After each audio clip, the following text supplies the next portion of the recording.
completed his 12th career fourth-quarter overtime comeback Sunday, mostly due to the fact that he had time to throw.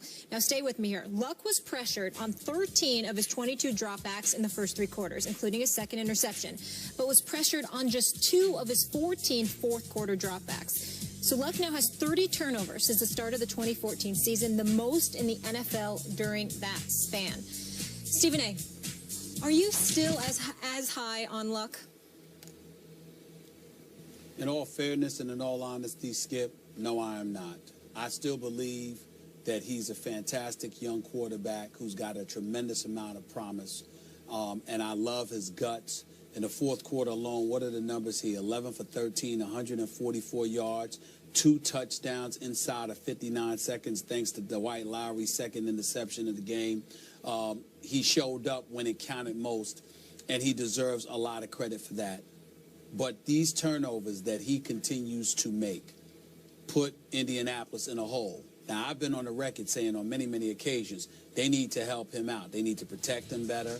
They need to get guys out of his face. They need to put him in a position where he can stand back there and throw the football like other quarterbacks have the luxury of doing. And by and large, a lot of the mistakes that he's made, being sacked 100 times in his first 3 years in the NFL, although it dissipated over the last 2 years, is still entirely too many. The amount of hits, he's gotten hit more than any quarterback in the NFL. We get all of that.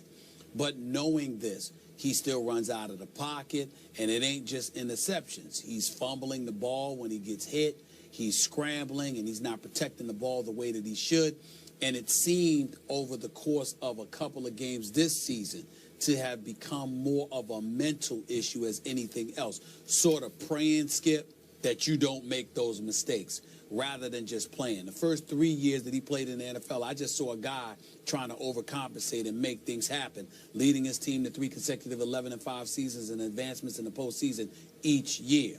What I've seen this year thus far, with the exception of that fourth quarter on Sunday against Tennessee, I saw a guy that seems mentally warped, literally afraid of the next mistake he's going to make. Wow. I don't see the same Andrew Luck mentally, and he's going to have to overcome that. He's young.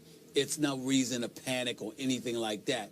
I'm just acknowledging that for the first time, I'm seeing things that I did not see before, and that has to change if he's going to be the quarterback I and many others profess to you that he is going to be. So you're conceding a little bit that I wasn't just being a hater when I called it a premature coronation of Andrew Luck, the turnover machine that he has been for the past, really, 4 years. Well, I wouldn't go that far because I just said to you that the things that I'm seeing now I didn't see before. I thought when you were saying that before, you were seeing things you wanted to see. I think right now Andrew Luck has made you a prophet because now the things that you were swearing about, which to me did not exist before, suddenly have come into existence, and I think they're relevant now. Okay, but he did have the second most turnovers in all of pro football to Mark Sanchez when Luck was a rookie. And then that continued into last year when he had the second most turnovers to Jay Cutler, your favorite quarterback. So I'm just reacting to what I see. I still didn't care about any of that. Okay. I didn't care about that. I care about it now because he's got Moncrief with T.Y. Hilton, with Fleener and those boys, and he's got Frank Gore. He didn't have that before. There's no excuse for him doing it now. He was overcompensating in the past. Now he's just messing up. Okay, but he has been held upright a little bit by the fact that he's played in the AFC South, and he's 17-2 against the AFC South. So that's been his buoy so far in pro football, right? Yep. Okay. Buoy, I like that name. Yeah. That was pretty smooth. All right, up next we stay in the AFC, guys. Steve Smith Sr. says the Ravens' D needs to step their game up. How is his team going to react? And these two, we'll get into that coming up.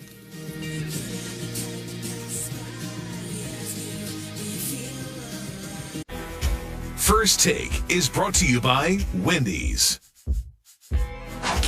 Steve Smith Sr. had 13 receptions for 186 yards and 2 TDs versus the Bengals, but it wasn't enough, something he made light of in his postgame interview with the Ravens website.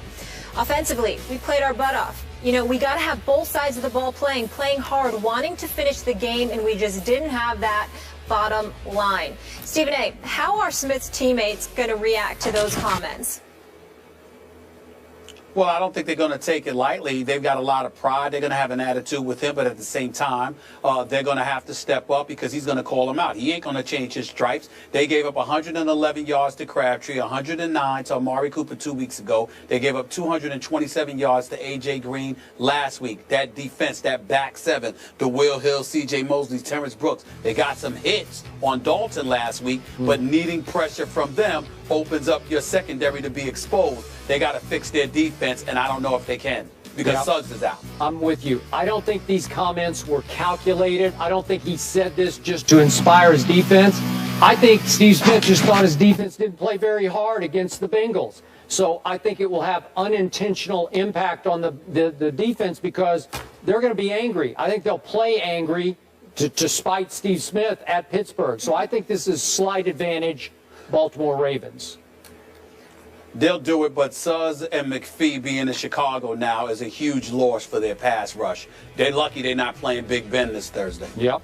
Yeah. Flacco versus Vic, that'll be good. They're scheduled pretty favorable the rest of the way. Browns, Niners, Cards is tough. Chargers, then Jags, maybe okay. See you guys tomorrow, same time, same place. If you look at their numbers so far this season, they're actually better than that year when they had an undefeated regular season. Now, in case you forgot, that was the year Spygate allegations were swirling. We all know by now. The Patriots are even better when their back is against the wall. It appears they don't just want to win, but win big. With Deflategate in their hindsight, sort of, it looks like something special could potentially happen yet again. It's New England versus everybody. Skip, what are the chances this Patriots team goes 16-0? Molly, Stephen A., I don't want to jinx my Patriots by saying they're going to go 16-0. I'm just going to say it's extremely likely. It's extremely probable they will go 16-0 because the great Tom Brady is on an 07-like mission to show the NFL what he thinks of Deflategate. Deflate this. He's going to deflate every opponent in a row. He's taking it out. He's going psycho Tom on foe after foe after foe. The other day I was talking to the great Jay Feely, a close friend of Tom Brady's, and he said, I'll clean it up a little bit, a ticked off Tom Brady is a thing of beauty. I like that line a lot because it is. It's a thing of beauty, except for those people who have to try to stop him. And a lot of teams are going to have a big problem stopping Tom Brady, including one game on a Sunday night at Indy, October 18th. That's going to be, in Brady's eyes, the dirty rats game. You know, the people who whistle, the whistleblower game for Tom Brady. Do you really think the Colts are going to stop the Patriots that night, even in Indianapolis? I do not think so. I think he will really take it out on Andrew Luck and company that night for turning them in that night. Obviously, AFC Championship game in Foxborough, which started Deflategate. Then they do have a tricky game against Peyton Manning at Denver. Maybe Peyton's a little, so to speak, ticked off because of what got divulged when all the text messages came out, the emails came out, that Tom Brady took a little shot, a competitive shot at Peyton. Maybe he will rise to that occasion. I don't think so. Even though he's got a defense to back him up this year, Peyton does in Denver. I think that the Patriots might be a slight favorite in that game. It'd be close, but maybe slight favorites. That's a dicey game, but I would give that to New England. And then finally, December 27th, second to the last game, versus the arch-rival Jets at Jets. That'll be a tough one. It could come down to that. They could be 14-0 at that point.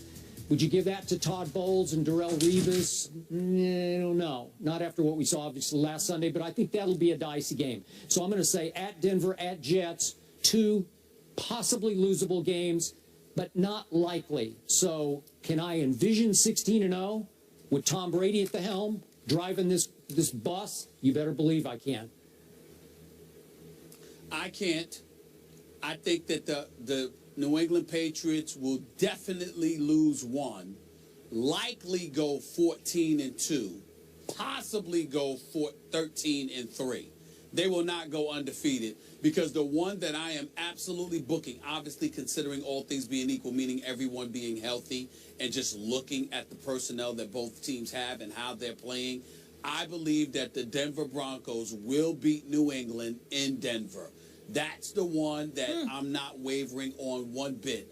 The Patriots will lose to the Denver Broncos, so long as all the bodies remain intact and everybody remains healthy, okay? The other two possibilities, I don't consider the Bills to be one of them. I think on the road in New England, I don't believe that the Bills will be able to do it. I think that the Jets have a shot. They'll get annihilated at MetLife Stadium, in New England. But I think at MetLife Stadium on December 27th, I believe the Jets have a chance at winning that game. Yep. And I do believe that the other game that I'm going to look at is I think the Giants have a chance of beating the Patriots on November 15th. I'm surprised you didn't bring that up right away. That's the one I circled for you. Right. I thought you'd go right to that game. I think that the Giants on November 15th, assuming Victor Cruz is back by then, with Odell Beckham Jr. and Ruben Randle, with a guy like Shane Vereen, who has some degree of familiarity, even though we know Bill Belichick's a genius and he knows how to switch things up. Yeah. I think Shane Vereen will be familiar with them to some degree and will be able to school them on at least a few things that the New England Patriots may do that afternoon. I expect that to be a high-scoring contest, but I think the Giants will make just enough plays. I'm still reserving the right to pick that game. I don't know. It depends on what I see from the Giants in the coming weeks. But right now, I would say to you, it's a possibility that New England is going to lose two or three of those games. Denver, at the Jets, and at the Giants. I don't think they'll lose two games at MetLife Stadium, but I definitely believe they'll lose one. You know, now that you remind me, it is possible that Eli Manning would just close his eyes in the last few seconds and just throw it as far as he could, and it would stick in somebody's face mask, and it would change the game. Maybe that would set up the winning field goal. So that's possible. Or is his name Eli Luck? We should change his last name to Luck. No, we shouldn't. No? How many rings does he have? You're the one. Oh, yeah. 2 lucky rings. How many do He's got 2. Yeah, Tony? Oh, yeah. I can't remember that. Yeah. You're the one that sits up there and laments Super Bowl championships based on luck. We don't care. We'll take it any way that we can get it. Well, that's the only way you're going to get it from Tom Brady. Which you are with your teams as well. Yeah. Damn Whatever. right. Yeah. He ain't winning Super Bowl this year.